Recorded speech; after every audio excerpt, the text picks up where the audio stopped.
Hello, Mark Crossfield here. More questions. Ian's asking a question here about fitting and if it varies from pros to handicap golfers. Interesting question. Let's talk a little bit about this one. He's posted this question through my AskGolfGuru app for Android and iPhone devices.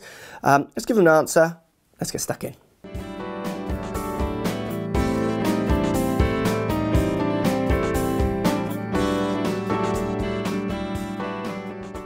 Right, great question here from Ian. Hey, hi Mark, great videos.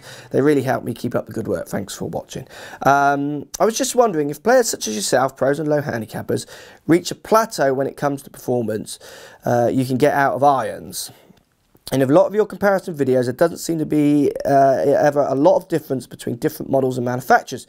Do you think we would see more of a difference between clubs and their features when they are hit by higher handicappers with more apparent swing faults and characteristics? Cheers, Ian from he's an 18 handicap. Great question, Ian.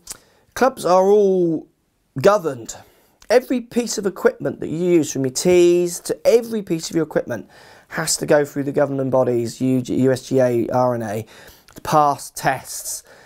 Their whole idea, their whole ethos, their mission statement, which they've presented to us, is to keep the game and the skill of the game at the forefront. Not to let technology, not to let equipment overtake what you can do or have to do to play the game. So their goal is to keep the game as honest and true to your performance rather than the equipment's. And I think that's the thing always to hold on to with any of this equipment. If you test with higher handicappers, which I've done lots of through my years of fitting and doing lessons constantly, what you actually see is the same performance with any club, similar to me, which are made to certain tolerances. What you do see is the inconsistencies in their performance, which then some people read as a club performing better than another one. If a club performs better than another one, there is often a reason. And it's a reason that you can pinpoint. But it's not as black and white as that. So what I mean is, he's hitting this driver A better than driver B. And the player he's hitting it more centred strike, or more nearer the effective CG, if you like, because the sweet spot of the club will move around on the club subject to how you deliver the face. There's an effective CG, there's an effective sweet spot, if you like. Or effective sweet spot, I should say, rather than the CG. So where you line up the CG and how the club is rotating and how that lines up with the centre of the ball can be moving subject to how the club is rotating and the angles it's coming in on.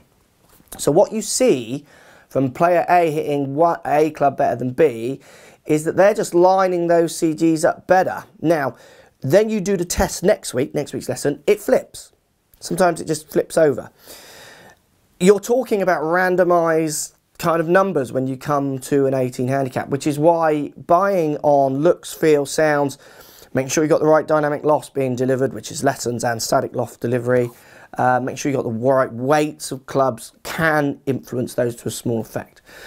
But the biggest noticeable you get from higher handicapper testing is that you just see much more randomised figures that will just flip from day to day. Sometimes you get the player who just can't hit a club. And it's not that they can't hit, there's nothing wrong with that club, it's just that they're prejudiced against that club are there. They don't like the look of it, they don't like this brand, they don't like that colour.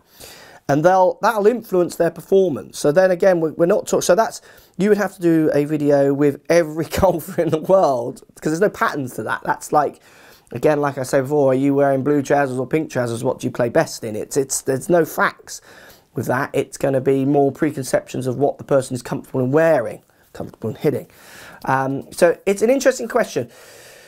You will see variations when you get an 18 handicapper hitting it, but that's not a testament to the club so much. Now you will also get, and I'm doing more studies on this, difference of amounts of twist possibly in a club, so people call MOI, which might benefit certain brackets of hitting on the face to others, bigger heads, smaller heads, those kind of things.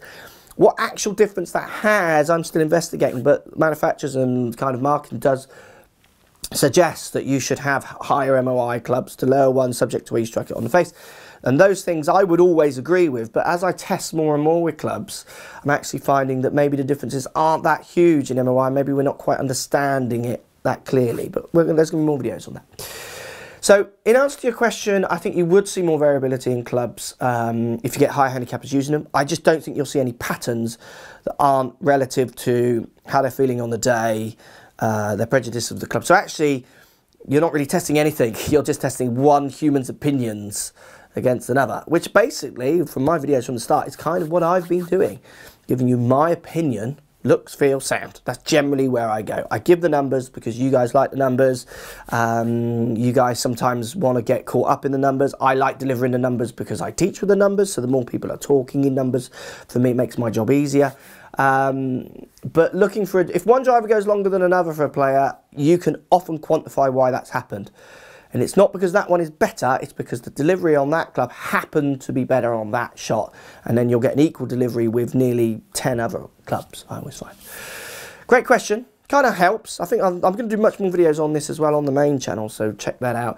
Post comments down below, let me know what you think. Does that help? Does it make sense or not? Do you think some clubs go better or not? I'd love to know. It'd be really interesting to hear because lots of people really do strongly believe that.